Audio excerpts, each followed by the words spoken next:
ఒక బాధాకరమైనటువంటి సంఘటన మన పులివెందుల కాన్స్టిట్యుయెన్సీ సింహాద్రిపురం మండలం దిద్దెకుంట గ్రామంలో జరిగింది. వివరాల్లో వెళ్తే ఆ దిద్దెకుంట గ్రామంలో ఒక వడ్డెర కులానికి సంబంధించినటువంటి నాగేంద్ర, వయసు 45 సంవత్సరాలు, ఒక సాధారణమైన రైతు. అతనికి పొలం ఒక 1.5 ఎకరా పొలం ఉంటుంది.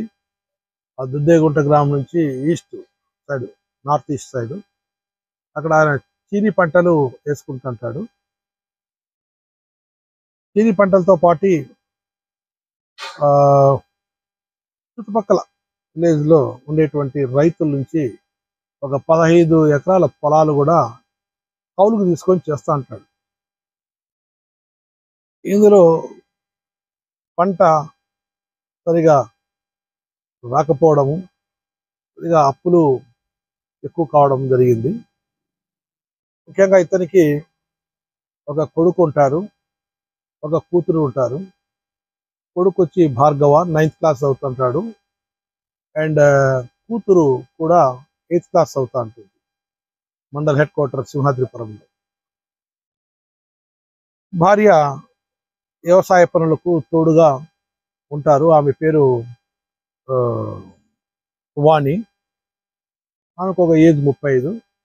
వీళ్ళ జీవితం మంచి అన్యోన్యంగానే ఉంటుంది.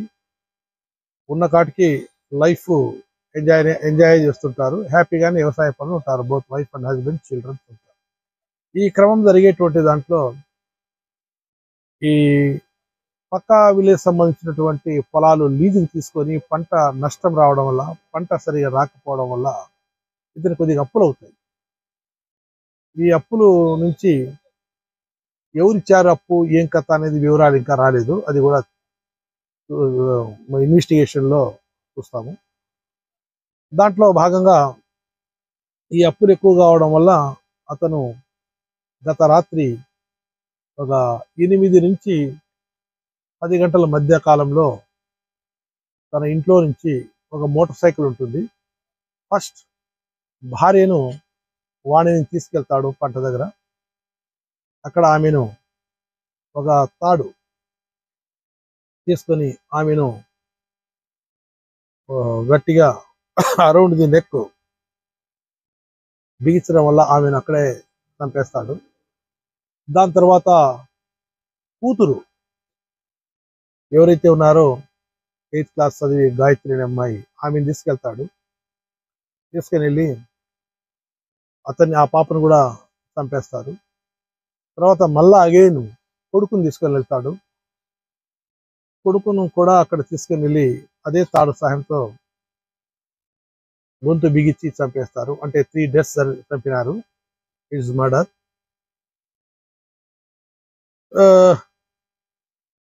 ఇంత కిరాతకంగా వ్యవహరించడం,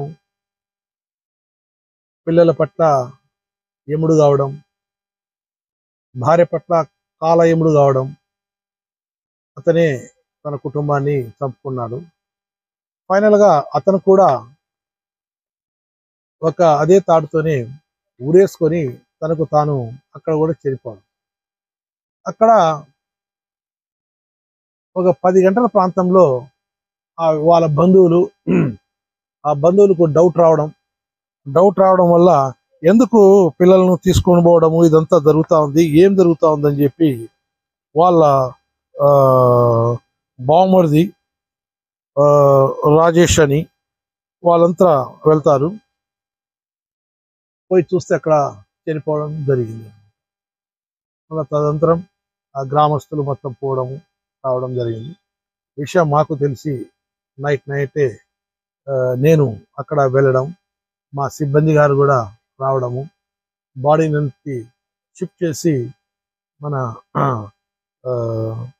మెడికల్ కళాశాల పులివెందుల మార్చి రూమ్లో పెట్టడం జరిగింది. వాళ్ళ నుంచి కేసు తీసుకొని సింహాద్రిపురం పోలీస్ స్టేషన్లో 302 అండ్ 174 CRPC అంటే పాత సెక్షన్ చెప్తున్నా, కొత్త సెక్షన్ ప్రకారం 103 అండ్ బిఎన్ఎస్ 194 బిఎన్ఎస్ఎస్ ప్రకారం కేసు నమోదు చేస్తాము. దానికి కారణం ఏమి, ఇతను ఇట్లా చేయడానికి ఫ్యామిలీని చంపడము, ఇతను కూడా ఊరేసుకోవడం, ఏ కారణాలన్నా ఉన్నాయా, ఇతర కారణాలు ఏమున్నాయా, ఆర్థిక కారణాలతో ఆరోగ్య కారణాలు ఏమున్నాయా, ఏమన్నా ఎక్కడి నుంచైనా ప్రెజర్ ఏమైనా ఉందా, ఎన్ని కోణాల్లో మా పై అధికారులకు నైటే తెలియజేశాము. వారి యొక్క సూచనలు తీసుకొని కేసు దర్యాప్తు చేస్తాము. నిజాలు కూడా దిగుదేరుస్తాం. Thank you.